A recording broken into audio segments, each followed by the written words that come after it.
Amén. Bueno, bienvenidos una vez más y vamos a continuar con nuestro estudio de la segunda epístola del apóstol Pedro, por lo cual le pido que vaya conmigo a segunda de Pedro capítulo 2 y vamos a continuar nuestro estudio de los versículos 14 al 22 y de esta manera estaremos terminando este capítulo. Segunda de Pedro 2 del 14 al 22. Hemos titulado este mensaje El camino de Balaam, el camino de los falsos maestros. Y a manera de introducción quiero recordarles que la primera epístola del apóstol Pedro estaba enfocada en los ataques externos que la iglesia iba a enfrentar. Recuerden que el fundador de la iglesia cristiana es el Señor Jesucristo, obviamente, que el motor de la iglesia cristiana es el Espíritu Santo.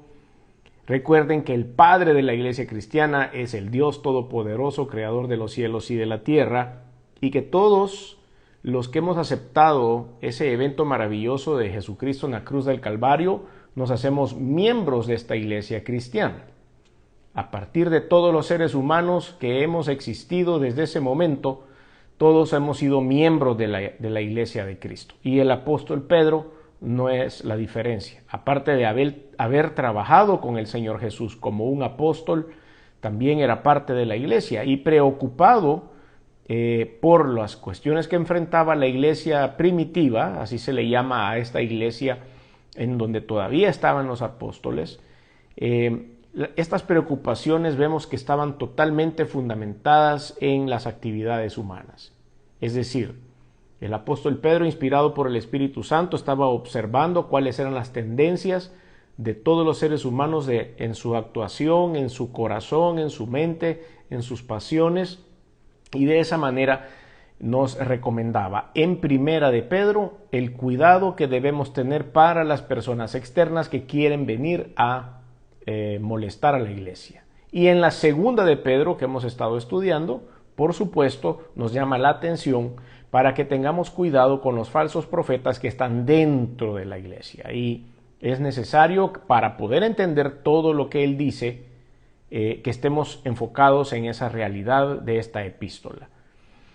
En los versículos 13 hacia atrás habíamos estado viendo cómo el Señor a través de Pedro nos estaba advirtiendo de un montón de características y de actitudes que tienen estos falsos maestros y falsos profetas que se han infiltrado en la iglesia. Que bien cabe decir en este momento que puede ser que en algún momento estas personas fueron verdaderos hijos de Dios, verdaderos cristianos comprometidos y que empezaron a caminar por el buen camino. Sin embargo, en algún momento se perdieron el mapa, perdieron el GPS, perdieron el norte y de esa manera empezaron a abrazar ciertas creencias, se enfriaron, dejaron de estar bajo la unción del Espíritu y entonces empezaron a crear cierto tipo de doctrinas que lo que hacía era alejarlos a ellos mismos de Dios y después a todos aquellos que los escuchaban. Y es por eso que ustedes y yo debemos tener mucho cuidado porque nuestra era, nuestro tiempo, nuestra generación no está exenta de este tipo de personas que probablemente empezaron predicando la palabra de Dios, el evangelio puro de lo que dice la Biblia, pero al final terminaron desviándose por razones personales, por pasiones personales o se contaminaron con la fama, con el poder, con el dominio que tienen sobre su congregación y esto envenenó su corazón. Entonces, tomando esta base, arrancamos haciendo el análisis del texto y después la aplicación que el Señor nos quiere dar. Versículo 14. Tienen los ojos llenos de adulterio, no se sacian de pecar, seducen a las almas inconstantes, tienen el corazón habituado a la codicia. ¿De quiénes estamos hablando acá? De los falsos maestros y los falsos profetas que ya estaban operando en la iglesia cristiana en este tiempo. Tienen ojos llenos de adulterio, no se sacian de pecar. Yo creo que vayamos haciendo cuentas de a dónde nos orienta el apóstol Pedro con esta descripción de los pecados. Adulterio. El adulterio lleva implícito, el pecado del adulterio lleva implícito relaciones sexuales ilegales, es decir, fuera del marco del matrimonio y con una persona diferente a nuestro cónyuge. No se sacian de pecar, dice, es otra característica. O sea que toman estos pecados como el adulterio y los hacen consuetudinariamente. Seducen a las almas inconstantes. Seducir, la palabra seducir, si ustedes leen otras versiones de la Biblia más modernas, hablan directamente acerca de la seducción sexual sobre las almas inconstantes, que en el caso de ser líderes varones sobre personas del sexo femenino en la congregación, las convencen de tener relaciones sexuales con ellos. Tienen el corazón habitado a la codicia y son hijos de maldición. La codicia, además de poder referirse a problemas económicos, o más bien al amor por el dinero y las cosas materiales, también puede enfocarse a la codicia en cuanto a otras personas en la parte sexual. Si nosotros vemos la traducción original, vemos que estas líneas del versículo 14 sí están bien enfocadas a cuestiones netamente sexuales.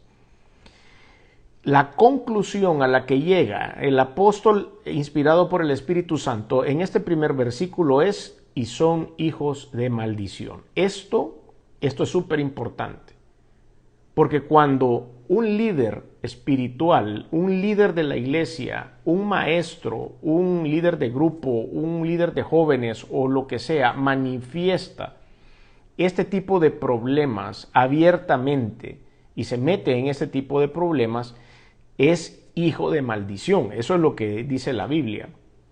En otras versiones dice que han sido llamados a maldición.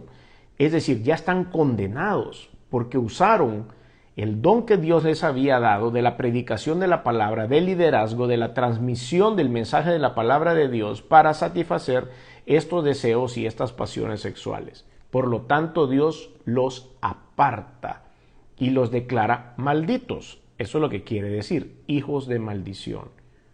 Entonces vea que esto es peligrosísimo, porque muchos de estos líderes espirituales, maestros o personas dentro de la iglesia, actúan por ignorancia. Muchos también actúan con una premeditación, es decir, lo calculan todo porque saben que tienen este problema, saben que son codiciosos en cuanto a las cosas materiales y empiezan a utilizar el ministerio para poderse enriquecer, y lo hacen con conocimiento de causa. Saben que lo que están predicando es una mentira, pero aún así lo siguen haciendo porque eso es lo que ellos quieren para sí mismos. Ellos son hijos de maldición. Así lo dice la Biblia. Perdón. Versículo 15. Han dejado el camino recto. El camino de Dios era el camino recto. Como él está hablando acerca de maestros y profetas, entonces hace esa comparación.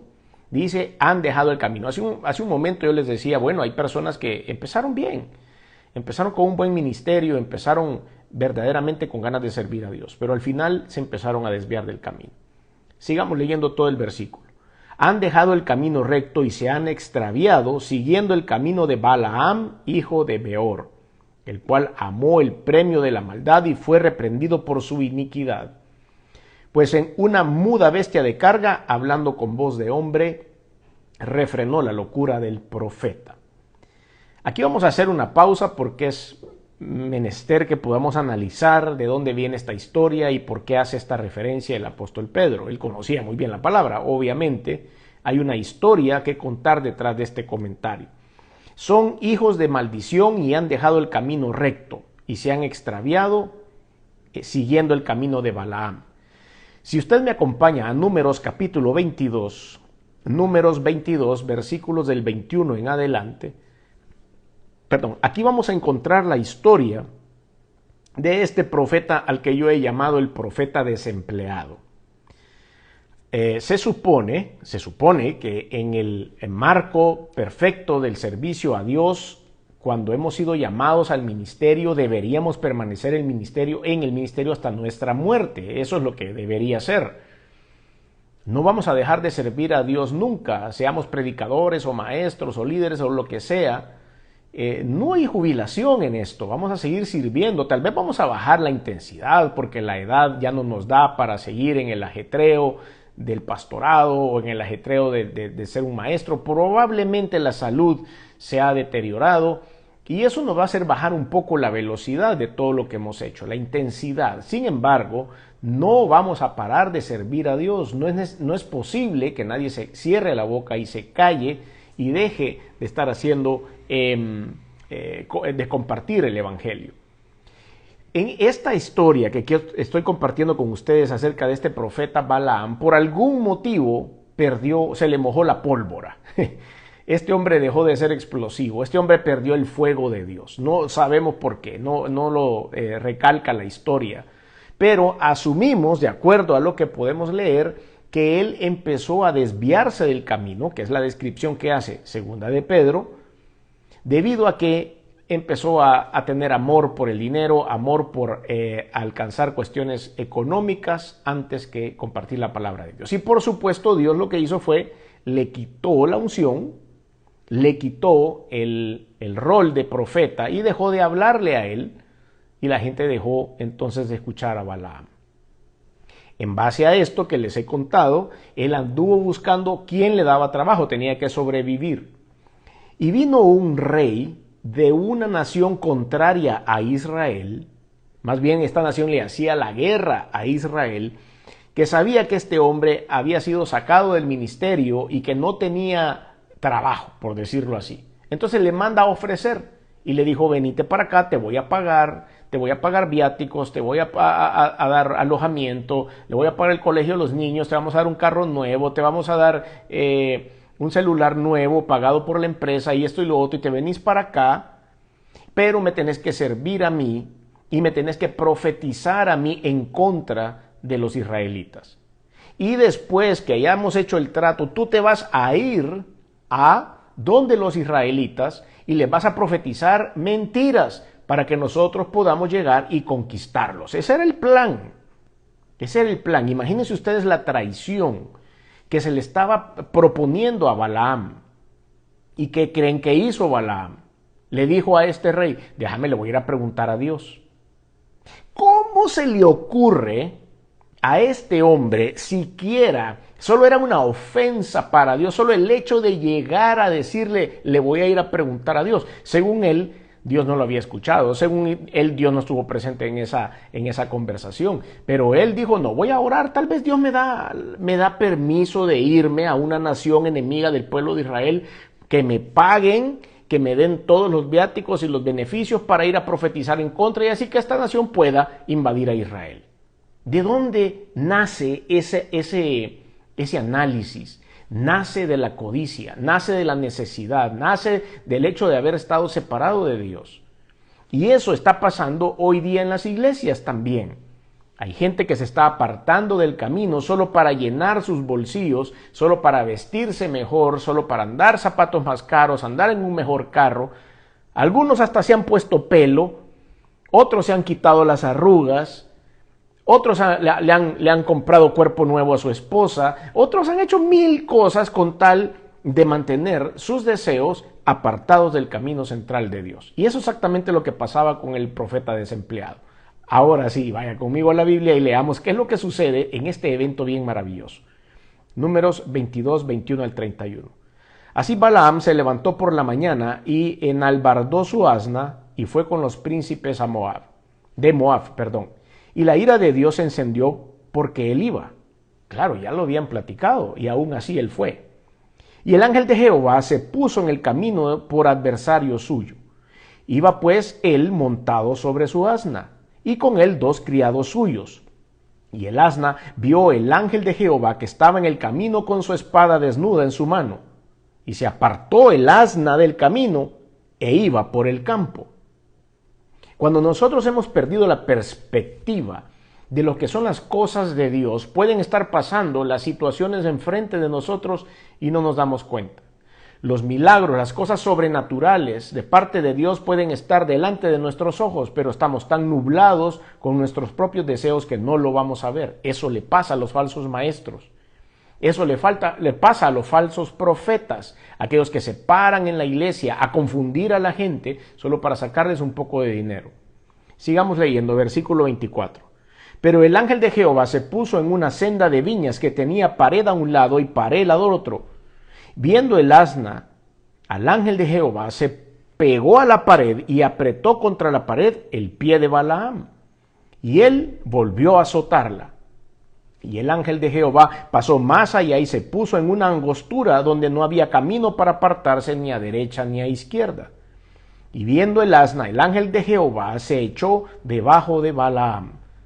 3 veces el asna, el burro, la burra, vio al ángel de Jehová y Balaam no. Pensaba que el asna o la burra estaba vuelta loca.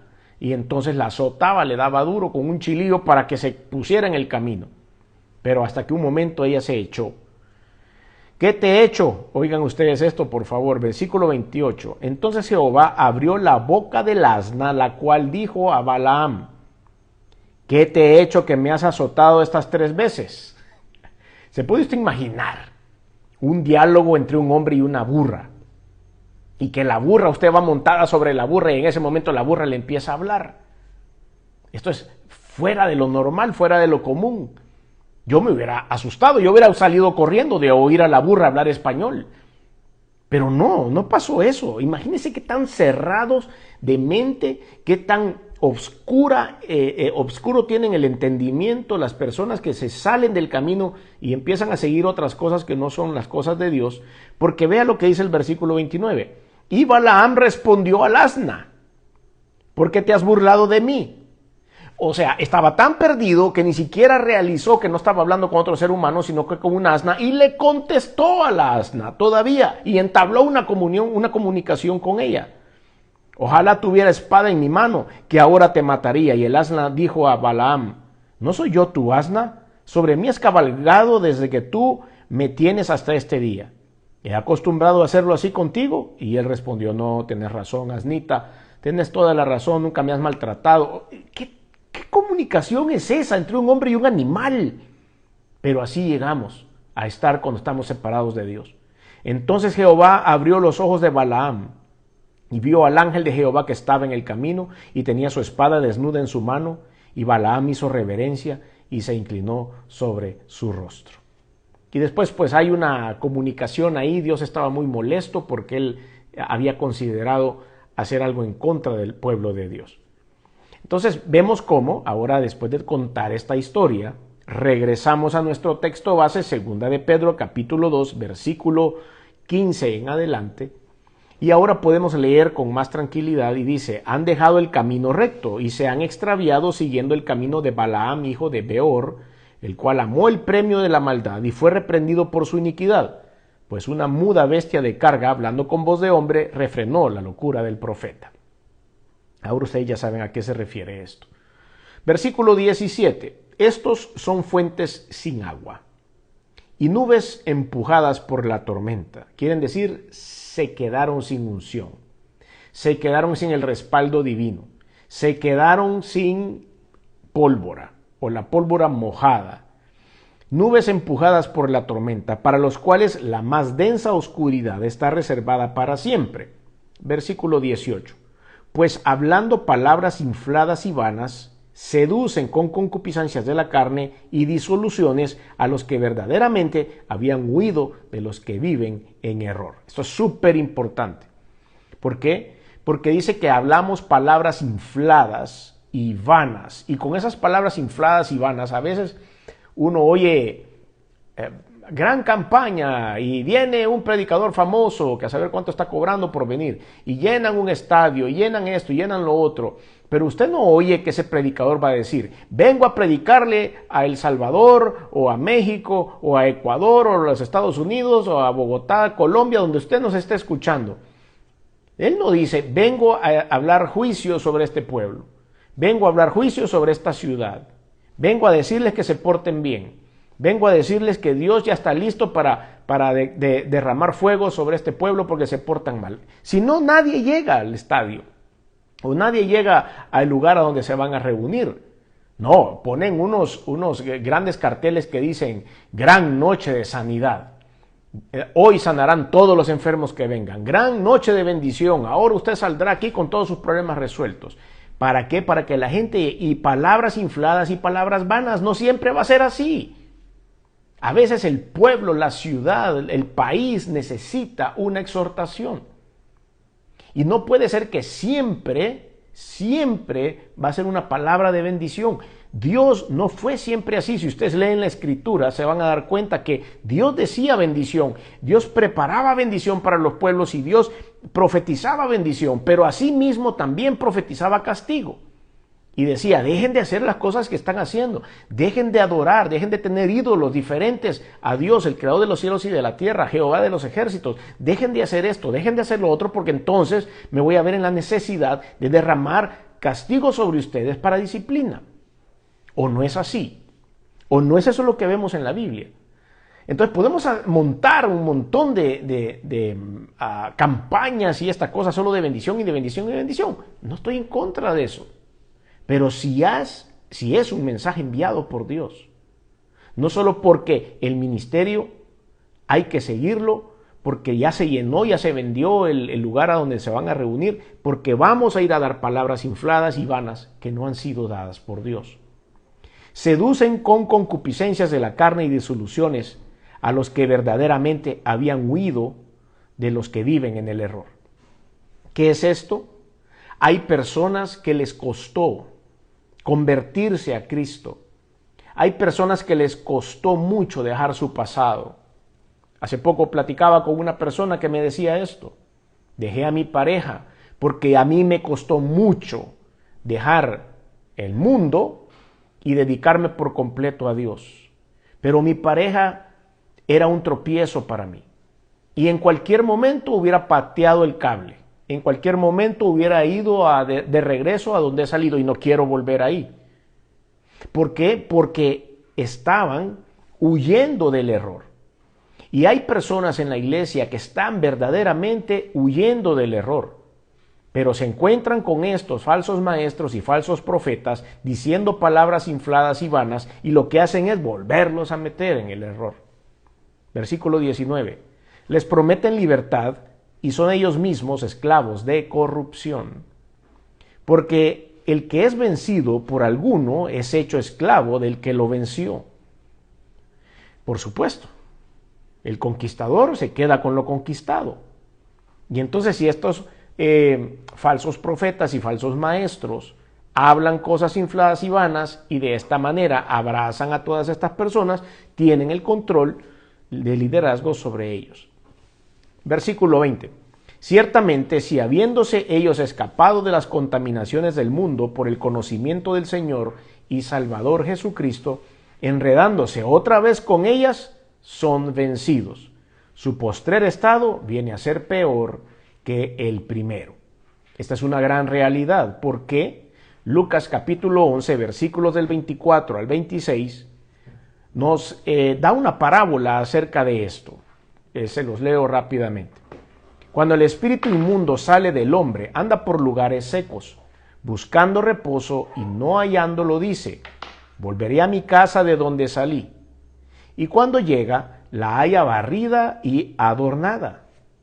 Entonces va y toma otros 7 espíritus peores que él, y entrados moran allí. Y el postrer estado de aquel hombre viene a ser peor que el primero.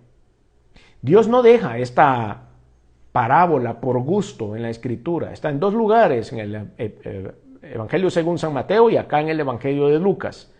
No por gusto deja esta parábola en 2 lugares Dios. Nos dice, volviendo al versículo 20 de 2 de Pedro 2, ciertamente, si habiéndose ellos escapado de las contaminaciones del mundo por el conocimiento del Señor y Salvador Jesucristo, enredándose otra vez en ellas, son vencidos y su postrer estado viene a ser peor que el primero.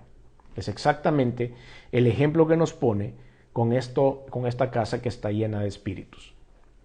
Versículo 21. Porque mejor les hubiera sido no haber conocido el camino de la justicia, que después de haberlo conocido, volverse atrás del santo mandamiento que les fue dado.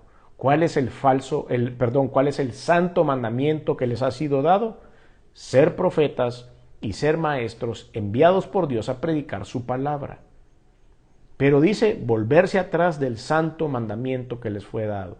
Y ellos van a decir que no se han vuelto atrás porque siguen parados en el púlpito, porque siguen predicando, porque siguen estando en redes sociales, porque siguen demostrando que quieren servir a Dios, pero al final sus palabras son vanas, son infladas y están dando una doctrina equivocada. Versículo 22. Pero les ha acontecido lo del verdadero proverbio. El perro vuelve a su vómito y la puerca lavada a revolcarse en el cieno. Esto, si ustedes lo quieren ver, está en Proverbios capítulo 26, versículo 11. De ahí lo retoma el apóstol Pedro, inspirado por el Espíritu Santo. Quizá la más grande lección de la historia es que nadie aprendió las lecciones de la historia, decía Aldous Huxley. Entonces el profeta que amó el premio de la maldad era Balaam. Ahora vamos a pasar rápidamente a la aplicación de todo lo que hemos aprendido en estos versículos. El profeta amó el premio de la maldad. Está por supuesto en el versículo 11 del capítulo 2 que hemos leído. Tienen los ojos llenos de adulterio, no se sacian de pecar, seducen a las almas inconstantes y tienen el corazón habituado a la codicia. Y de ahí lo compara con Balaam, hijo de Beor. ¿Cuál fue el premio de la maldad en la vida de este profeta? Judas capítulo 1, porque solo tiene un capítulo. Judas 11, en versículo 11, dice la Biblia: «Ay de ellos porque han seguido el camino de Caín y se lanzaron por lucro en el error de Balaam y perecieron en la contradicción de Coré». También Judas predica, inspirado por el Espíritu de Dios, en contra de los falsos líderes, falsos profetas, falsos maestros. Y él retoma una vez más el caso de Balaam. Esta historia que contamos de Números capítulo 22, que hablamos claramente acerca de este hombre Balaam, contempló maldecir a Israel. Ese es el primer punto que podemos ver. Contempló maldecir a Israel. El ofrecimiento de regalos y bienes por parte de Balac hizo que Balaam dudase aún más si ir o no, a pesar de que el Señor ya le había dicho contundentemente que no fuera. Esa era la orden de Dios. Pero como se veía un contrato bastante jugoso, dijo, bueno, yo no tengo trabajo, voy a ir. Esto nos habla que Balaam, por supuesto, amó más al dinero que al Señor, que a la obediencia al Señor, y por eso el camino o la forma de accionar de Balaam fue perversa delante de Dios. Y es un triste ejemplo de lo que puede pasar con muchos de nosotros si no tenemos cuidado y tratamos de mantener siempre el camino recto hacia Dios. Retomo una frase de Números 22:32, y el ángel de Jehová le dijo: ¿por qué has azotado a tu asna estas 3 veces? He aquí yo he salido para resistirte, porque tu camino es perverso delante de mí. Esta frase de Dios nos hace ver lo que yo decía hace un momento. Si bien es cierto, Dios es amor, la fuente del amor, la provisión pura del amor, y hay muchos versículos o porciones de la Biblia que nos asegura bendición y que nos hace promesas de bendición, también hay versículos como este en los cuales reprende a todos aquellos que no lo estamos haciendo bien. Entonces hay que tener cuidado y tener la conciencia de con quién estamos tratando, el Dios creador de los cielos y de la tierra. El resultado para los falsos maestros que siguen este camino de Balaam es que son fuentes sin agua, así dice el versículo 17, segunda de Pedro 2:17. Estos son fuentes sin agua, nubes empujadas por la tormenta, para los cuales la más densa oscuridad está reservada para siempre. Son pura falsedad. El destino de su maldad y camino perverso, por supuesto, va a llevarlos al lago de fuego que arde con azufre, dice la palabra de Dios en el libro de Apocalipsis. Esto como resultado de desviar también a otras personas con conocimiento de causa hacia lejos del camino de la verdad, con falsas enseñanzas. Aquí damos cuenta que esto tiene una connotación más grande. No solo me estoy perdiendo yo porque decidí ser pecador y alejarme de Dios, sino que predicando algo equivocado estoy jalando a otras personas a esa misma perdición. Estos son los que engañan a los creyentes y que los empujan a apostatar. Apostatar es una palabra que ustedes y yo ya hemos analizado antes, que significa negar la fe en Jesucristo. Por eso el pecado de la apostasía solo puede ser hecho por un cristiano. El que no ha creído en Cristo como Señor y Salvador no apostata de la fe en Jesús porque no cree. Pero nosotros que creemos en Cristo y un día decimos que no existe, que no es cierto, que era una mentira, a eso se le llama el pecado de la apostasía. Y estos falsos maestros llegan a empujar a esto. Por culpa de sus engaños, los que le siguen vienen a estar en un postrer estado de calamidad, así como lo analizamos con la parábola de estos 7 demonios que entraron a la casa que estaba limpia. Prometen libertad, dice el versículo 19 de segundo de Pedro, les prometen libertad y con ellos mismos son esclavos de corrupción. Todo esto por no haber atendido a la advertencia a tiempo y haber seguido las falsas enseñanzas de los falsos maestros. ¿Cómo puedo hacer esto? Porque yo creo que todos nosotros nos hacemos esta pregunta. Todos los predicadores que usted va a escuchar ahora en cualquier plataforma dicen, porque nosotros tenemos la sana doctrina, porque nosotros predicamos la sana doctrina. ¿Y usted cómo sabe? Si todos lo dicen. Y de repente uno critica al otro y el otro criticó al otro pastor y el pastor de no sé qué iglesia criticó a aquel y que esto no sé qué, que los bautistas, que los pentecostales y que esto lo hacen al revés y que esto lo hacen de una forma y todos nos estamos ahí criticando diciendo que todos poseemos la verdad absoluta. La verdad absoluta solo está en la palabra de Dios y la palabra de Dios se va a entender a través de la unción del Espíritu Santo. Si nosotros estamos conectados con Dios, nos vamos a dar cuenta. Dios, a través de su Santo Espíritu que mora dentro de nosotros, nos va a decir, eso no es correcto. Y después el mismo Señor nos va a llevar a la Biblia y nos va a enseñar por qué no es correcto lo que estamos viendo. Debemos saber entonces cuál es la verdad, tener un conocimiento sólido de la palabra de Dios. Esto se crea al conocer lo que todo el mundo llama la sana doctrina, pero la sana doctrina está en la Biblia. Con una vida de lectura diaria de la palabra de Dios, con un estudio sistemático y formal de la palabra de Dios, vamos a empezar a entenderlo. Nos vamos a dar cuenta que dice ahí. En muchas iglesias, en algunos países dicen que hay que dar dinero para que nuestros pecados sean perdonados, para que nos vaya bien, porque si nosotros sembramos en esos ministerios nos va a ir bien, que no tenemos por qué ser pobres y esto y lo otro. Bueno, enséñenos a dónde dice eso en la Biblia. Yo tengo un montón de versículos que descartan absolutamente eso, porque la Biblia no nos pide. La Biblia dice, no por obras para que nadie se gloríe. Tener la guianza inconfundible del glorioso Espíritu Santo, por supuesto, es la mejor herramienta para todos nosotros. Por medio del don del discernimiento, conocer la voluntad de Dios, tener una relación íntima con Cristo, no tener comezón de oír diferentes corrientes y doctrinas. Andan corrientes de pensamiento que ahora están, por ejemplo, hay alguien que dice que no va a haber arrebatamiento de la iglesia. ¿Cómo no va a haber arrebatamiento de la iglesia si está 2 veces escrito en la Biblia y que nosotros tenemos que esperarlo? 2 veces, en 2 diferentes epístolas. Está escrito y detallado qué es lo que va a suceder en el arrebatamiento de la iglesia. ¿Cómo podemos ahora nosotros entrar a Google solo para averiguar y empezar a decir esto? Que no se puede. O vienen las personas y empiezan a hablar acerca de la Trinidad, que no existe la Trinidad, que eso no es cierto, que es un invento de una corriente de pensamiento. La Biblia lo dice, está claramente puesto ahí. Pero hay un montón de gente que lo cree, porque tiene sentido, porque arman una sentencia con sentido. Pero nosotros que estudiamos la palabra de Dios y que sabemos a dónde está eso, tenemos claro que es una doctrina equivocada. No andan buscando mensajes ni clips en internet, ya que es peligroso escuchar cualquier doctrina corriente de demonios que se pueden meter ahí.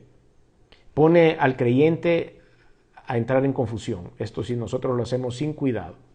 Así es como puede un creyente entrar en crisis de fe, en crisis con Jesús, luego de llegar a un estado y después de esto llegar a un estado de apostasía. Entonces, ¿estamos nosotros solidificando nuestro conocimiento de la palabra de Dios y su santa doctrina de manera continua y progresiva? Eso es decir, a leer la Biblia todos los días. Si usted no tiene lectura bíblica diaria, puede caer en cualquiera de estas cosas. Porque todo hace sentido. El vendedor vende.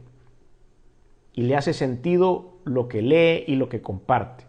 Pero si nosotros estudiamos, aunque sea una porción de la Biblia diario, y nosotros analizamos un par de versículos, los leemos y empezamos nosotros a pedirle a Dios que nos lo ponga en el corazón, eso nos va a hacer tener precaución.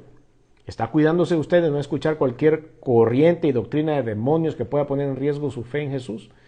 Todo esto nos lleva a la conclusión que hoy es cuando debemos de cuidar nuestra salvación. Tenemos que ser sabios en cuanto a lo que escuchamos o a quién escuchamos. Recuerde, los falsos maestros se encontrarán entre la misma iglesia de Cristo. Por lo tanto, debe de estar velando, alerta y tener el conocimiento de la palabra, el discernimiento espiritual para poder así tener una alarma que se le encienda cuando usted está escuchando cosas que no son correctas. Cierro con el libro de Apocalipsis, capítulo 2, versículos del 12 al 14. Y escribe al ángel de la iglesia en Pérgamo, el que tiene la espada aguda de 2 filos, dice esto: Yo conozco tus obras y dónde moras, dónde está el trono de Satanás, pero retienes mi nombre y no has negado mi fe. Ni aun en los días en que Antipas, mi testigo fiel, fue muerto entre vosotros, donde mora Satanás. Pero tengo unas pocas cosas contra ti, que tienes ahí a los que retienen la doctrina de Balaam, que enseñaba a Balac a poner tropiezo ante los hijos de Israel, comer de cosas sacrificadas a ídolos y cometer fornicación. Una vez más, Balaam sonando en la Biblia y no como cosas buenas, sino con cosas malas. Les invito entonces a todos a poder leer una porción de la Biblia todos los días bajo la unción del Espíritu Santo. Solo dígale: fácil, no tiene que ser nada complicado, Señor, aquí voy a tener mi tiempo de lectura bíblica, por favor, la unción del Espíritu Santo, para que yo pueda entender y puedas escribir en mi corazón lo que me quieres decir esta noche. Si usted necesita la unción del Espíritu Santo y no ha recibido a Cristo como Señor y Salvador, esa es la llave. Para que Dios pueda entrar a su corazón, usted le tiene que dar permiso y usted lo tiene que invitar a entrar. Para que el Espíritu de Dios pueda morar en usted y pueda darle discernimiento de la Biblia, tiene que invitarlo a entrar a su vida. Él no va a irrumpir en su vida. Él se va a mostrar tal vez, él va a hablarle a través de personas, pero el que decide al final, si quiere que entre a morar en su corazón, es usted mismo. Y es por eso que yo le invito a hacer una oración en la cual le dice a usted a Dios que quiere que sea el invitado de su vida. Primero hay que arrepentirse. Primero, si hemos hecho algunas cosas contrarias a la voluntad de Dios, tenemos que ponérselas a sus pies. Y es por eso que quisiera acompañarle en una oración. Él le va a perdonar los pecados, no yo. Él le va a asegurar la vida eterna, no yo. Y Él va a entrar a su corazón a través de su Santo Espíritu. Yo no puedo hacer todo eso. Lo único que puedo hacer es acompañarle en una sencilla oración. Si usted lo quiere hacer, ahí donde está, diga conmigo: Señor Jesús, reconozco que he hecho cosas que no han sido de tu agrado. Perdóname, me arrepiento. Reconozco que viniste al mundo hecho hombre, que te colgaron en una cruz y la sangre que derramaste ha servido para limpiar mis pecados. Reconozco que resucitaste al tercer día y que estás sentado a la diestra de Dios. Por lo tanto, hoy abro mi corazón y te recibo en él como mi único y suficiente Señor y Salvador. Llena mi vida y que tu unción y tu Santo Espíritu me ayuden a entender tu palabra y aplicarla paso a paso. En el nombre de Jesús. Amén.